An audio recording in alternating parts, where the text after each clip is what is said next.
The Lavender Witch and the Captain. Kelvin, the Lavender Witch, and Captain David Debalf stood on the landing platform of Paradise Jupiter.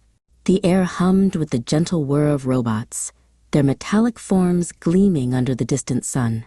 "You can call us any time," David said, handing a small comm system to MK-001, the robot leader. "We'll be here." MK-01's optical sensors blinked. "Soon, we will leave this world and return to our own. We thank you with all our sparks." The robot handed David a glowing data core. "This contains our history, our music, our technology, and even our way of generating natural energy. We hear you humans have damaged your world. Promise it will not be the same after we leave." Kelvin stepped forward, her lavender robes rustling. "I promise," she said softly. "This world is under my protection, and I intend to bring animals from Earth here to be safe."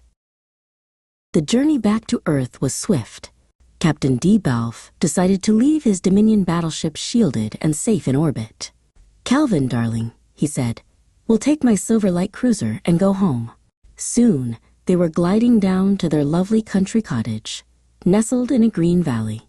The familiar scent of home filled the air.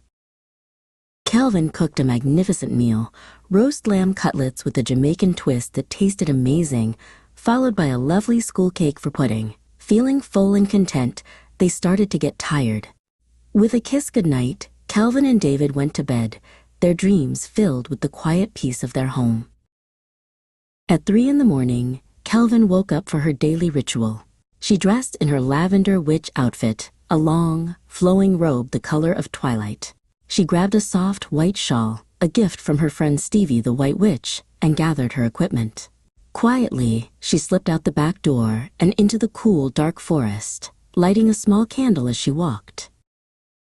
A few minutes into her walk, Kelvin came across a wolf with its leg caught in a trap. The creature whimpered, its eyes filled with fear. Kelvin calmly sprinkled some lavender magic dust. The wolf instantly relaxed, allowing her to carefully free its injured leg from the metal jaws of the trap. As she touched the wolf's leg, her hands began to glow, not with her usual purple light, but with a pure, brilliant white.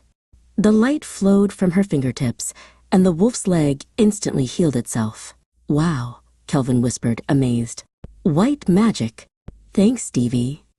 Now a lavender witch, and a white witch too, she continued into the woods, with the wolf trotting happily beside her.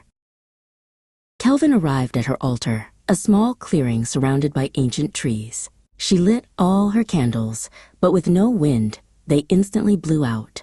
Her eyes turned a deep lavender, and she was suddenly attacked by corrupted spirits, dark, swirling shadows. With a wave of her hand, she shot a lavender wind that easily blew them away. But then, a giant golem made of twisted wood swung a massive trunk at her. Kelvin blocked the attack just in time with a protective spell. "How dare you defile my altar and make it dark," she said in a mystical voice. "A sword fight is what you want? Fine, let's do this." She summoned a beautiful purple and green leaf blade sword, and for 10 minutes, she and the golem fought. The wolf, ever loyal, distracted the golem for a few seconds, giving Kelvin the chance she needed.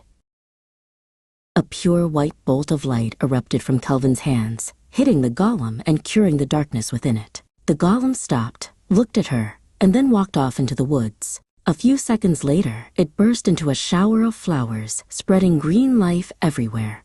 Kelvin floated gently down to the ground, where her altar was now cleansed and all her candles lit up once more.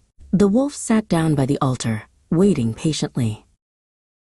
After her ritual was complete, Kelvin and the wolf followed the candlelit path back through the woods. As they reached the edge of the forest, Kelvin said to the wolf, "Would you like to come home? You can meet our dogs, Cookie and Bella. They will love you." The wolf bowed its head in acceptance. Kelvin, the Lavender Witch, now also a White Witch, and her new wolf friend returned to the cottage as quickly and quietly as they could, careful not to wake Captain Debalf.